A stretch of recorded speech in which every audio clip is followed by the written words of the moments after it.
Good morning दोस्तों। आज हम पढ़ने जा रहे हैं कक्षा 12 के अलंकार, जो कि आपकी एग्ज़ाम में पूछे जाएंगे। हम पढ़ेंगे सिर्फ 5 अलंकार, जिनमें से आपको एक अलंकार पेपर में देखने को मिल जाएंगे। ठीक है, हम सिर्फ 5 ही अलंकार पढ़ेंगे। ठीक है, 5 में से हम सबसे पहला अलंकार पढ़ने जा रहे हैं, तो वो है आपका संदेह अलंकार। कौन सा अलंकार है? संदेह अलंकार। तो इसकी परिभाषा क्या है बच्चों? तो देखो, जहाँ किसी वस्तु को देखकर संशय बना रहे। कहने का मतलब जो है, जब भी आप किसी वस्तु को देखो और आपको उसमें फिर भी संशय बना रहे, निश्चय ना हो, वहाँ संदेह अलंकार होता है। परिभाषा क्या है? जहाँ किसी वस्तु को देखकर संशय बना रहे, निश्चय ना हो, वहाँ संदेह अलंकार होता है। तो जब भी आप किसी वस्तु को देखो और आपको फिर भी उससे पता संशय, आप समझ नहीं पा रहा है, ठीक है, और निश्चय भी नहीं कर पा रहा है, आप क्या नहीं कर पा रहा है? निश्चय नहीं कर पा रहा है, तो वहाँ क्या होता है? संदेह अलंकार होता है। ठीक है, उदाहरण देखो, सारी बीच नारी है, कि नारी बीच सारी है, कि सारी ही की नारी है, कि नारी ही की सारी है, जिसका उदाहरण है। ठीक है, क्योंकि यहाँ पे क्या हो रहा था, भरी सभा में द्रौपदी का जब चीर हरण हो रहा था, तो जनता ये नहीं समझ पा रही थी कि चीर हरण वहाँ पर नारी है या फिर साड़ी है। देखते हुए मतलब निश्चित नहीं कर पा रहे थे। क्यों निश्चित नहीं हो पा रहा था? कारण यह है कि क्योंकि अगर नारी है तो नारी इतनी बड़ी साड़ी नहीं पहन सकती, क्योंकि वहाँ पे साड़ी बहुत ज़्यादा इकट्ठी हुई थी। और अगर साड़ी है और अगर साड़ी है तो साड़ी भी इतनी बड़ी नहीं हो सकती, साड़ी भी इतनी बड़ी नहीं हो सकती। ठीक है, तो जहाँ किसी वस्तु को देखकर संशय बना रहे, निश्चय ना हो, वहाँ संदेह अलंकार होता है। दूसरा हम पढ़ेंगे शांग रूपक अलंकार। कौन सा अलंकार? शांग रूपक अलंकार। जहाँ रूपक में उपमेय के अंगों पर, जहाँ रूपक में उपमेय के अंगों पर उपमान के अंगों का आरोप किया जाए। जहाँ रूपक में उपमेय के अंगों पर उपमान के अंगों का आरोप किया जाए, वहाँ शांग रूपक अलंकार होता है। जहाँ रूपक में उपमेय के अंगों पर उपमान के अंगों का आरोप किया जाए, वहाँ शांग रूपक अलंकार होता है। उदाहरण क्या है? उदित उदयगिरि मंच पर रघुबर बाल पतंग, बिकसे संत सरोज सब हर्षै लोचन भृंग। तो परिभाषा एक बार फिर देखेंगे। जहाँ रूपक में उपमेय के अंगों पर उपमान के अंगों का आरोप किया जाए, वहाँ शांग रूपक अलंकार होता है। उदाहरण क्या है? उदित उदयगिरि मंच पर रघुबर बाल पतंग, बिकसे संत सरोज सब हर्षै लोचन भृंग। 1 से 2 बार या 3 बार आप पढ़ोगे तो इसकी परिभाषा भी याद हो जाएगी और आपको इसका उदाहरण भी याद हो जाएगा। पर सबसे पहले ज़रूरी है कि आप वीडियो देखते समय इन सभी अलंकारों को, जो 12th के बच्चे हैं वो सब इनको कॉपी में लिख लें, बाद में रिवीजन करने में आसानी होगी। तीसरा है भ्रांतिमान अलंकार। कौन सा है? भ्रांति। ठीक है, किसी वस्तु को जब आप देखोगे ना, तो आपको उस पर शक होगा कि ये वही वस्तु है जिसको मैं सही बोल रहा हूँ, या फिर ये दूसरी वस्तु है।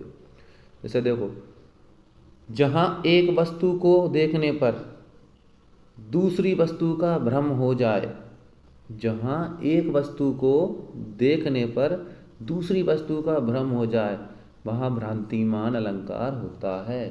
कहने का मतलब यह है कि जब आप किसी एक वस्तु को देख रहे हो, क्या है?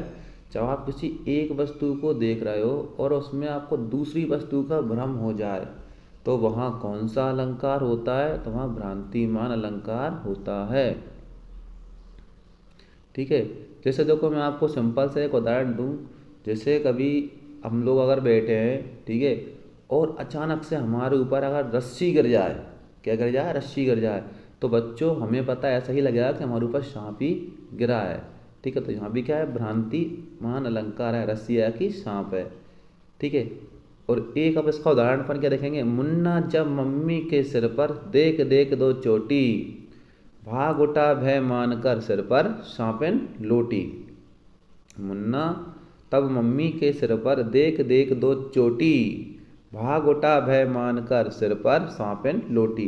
तो यहाँ क्या है, जब मुन्ना ने अपनी मम्मी का सिर देखा और सिर पे दो चोटियाँ देखी, ठीक है, सिर पे दो चोटियाँ देखी, तो वह डर के मारे भाग गया। उसने सोचा कि मम्मी के सिर पर तो सौंपन लोटी, ठीक है। तो जहाँ एक वस्तु को देखने पर दूसरी वस्तु का भ्रम हो जाए, वहाँ भ्रांतिमान अलंकार होता है। एक पढ़ेंगे हम व्यतिरेक अलंकार।